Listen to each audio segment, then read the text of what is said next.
കുട്ടികൾ ഒരിക്കലും പാരൻസിൻ്റെ ഒരു ഫ്യൂച്ചർ ഇൻവെസ്റ്റ്മെൻ്റ് അല്ല. അങ്ങനെ നമ്മൾ അവരെ വളർത്താനും പാടില്ല. നമ്മുടെ ട്രഡീഷണൽ രീതി അനുസരിച്ച് അങ്ങനെയാണ് പലരും ചിന്തിക്കുന്നത്.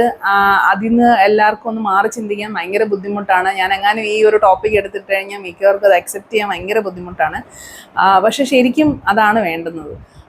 അതായത് അവർ ഇൻഡിപെൻഡൻ്റ് ആയിട്ട് മാറി താമസിക്കുന്നുണ്ടെങ്കിൽ അതാണ് നമ്മുടെ സക്സസ്, നമ്മുടെ പാരൻറ്റിങ്ങിൻ്റെ സക്സസ്. അല്ലാതെ അതൊരു റിജക്ഷനായിട്ട് നമ്മൾ കൺസിഡർ ചെയ്യരുത്. അങ്ങനെ കൺസിഡർ ചെയ്ത് കഴിഞ്ഞാൽ ഇപ്പോൾ ഉള്ള പല പ്രശ്നങ്ങളുണ്ടല്ലോ. അതായത് ഇപ്പം വളരെ പോപ്പുലർ ആയിട്ടുള്ളൊരു പ്രശ്നം എന്താണെന്ന് വെച്ച് കഴിഞ്ഞാൽ മിക്ക മാരേജസും എന്തുവാണ്, സ്ട്രെയിൻഡ് ആണ്. ഈ പാരൻസിൻ്റെ ഇൻവോൾവ്മെൻറ്റ് അല്ലെങ്കിൽ അവരുടെ ആ ഒരു മാനിപ്പുലേഷൻ അല്ലെങ്കിൽ ഇമോഷണൽ മാനിപ്പുലേഷൻ കാരണമുള്ള ഗിൽറ്റൊക്കെ കാരണം മിക്ക മാരേജസും അത്ര സുഖകരമായിട്ടല്ല മുന്നോട്ട് പോകുന്നത്. അപ്പം നമുക്ക് ചെയ്യാവുന്ന കാര്യം എന്ന് വെച്ച് കഴിഞ്ഞാൽ ഒരു സമയം കഴിയുമ്പോൾ ഇവർ മാറിപ്പോകും എന്ന രീതിയിൽ തന്നെ നമ്മൾ കുഞ്ഞിലെ വളർത്തണം. പ്ലസ് ഒരു സമയം കഴിയുമ്പോൾ ഒരു റോൾ റിവേഴ്സലുണ്ടല്ലോ.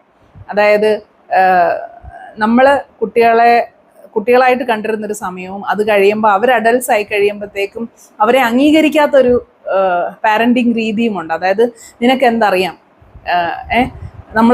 നമ്മുടെ കാലഘട്ടത്തിൽ നിന്ന് മാറിയിട്ട് അവർ പുതിയ കാര്യങ്ങൾ കൊണ്ടുവരുമ്പോൾ നമുക്ക് അക്സെപ്റ്റ് ചെയ്യാൻ പറ്റാത്തത്, അല്ലെങ്കിൽ അവർ നമ്മളോട് പറയുകയാണ് സമയത്തിന് മരുന്ന് കഴിക്കണം അല്ലെങ്കിൽ ആരോഗ്യം ശ്രദ്ധിക്കണം എന്ന് പറയുമ്പോൾ നമുക്ക് അക്സെപ്റ്റ് ചെയ്യാൻ പറ്റാത്തത്.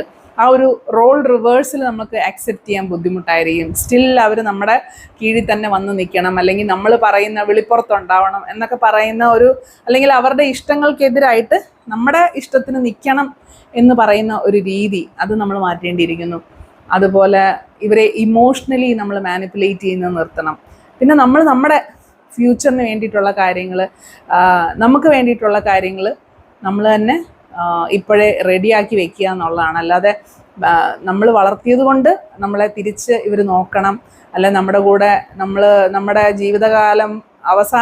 ജീവിതാവസാനം വരെ ഇവർ കാണണം എന്നൊക്കെയുള്ള വാശി വെക്കുന്നത് ശരിക്കും പറഞ്ഞു കഴിഞ്ഞാൽ അതൊരു ലവ്, അഫെക്ഷൻ അതിനൊക്കെ എതിരായിട്ടുള്ള കാര്യമാണ്. അത് ശരിക്കും പറഞ്ഞാൽ ഇവരെ ഒരു പ്രിസണിനകത്ത് ഇടുന്നതിന് തുല്യമാണ്.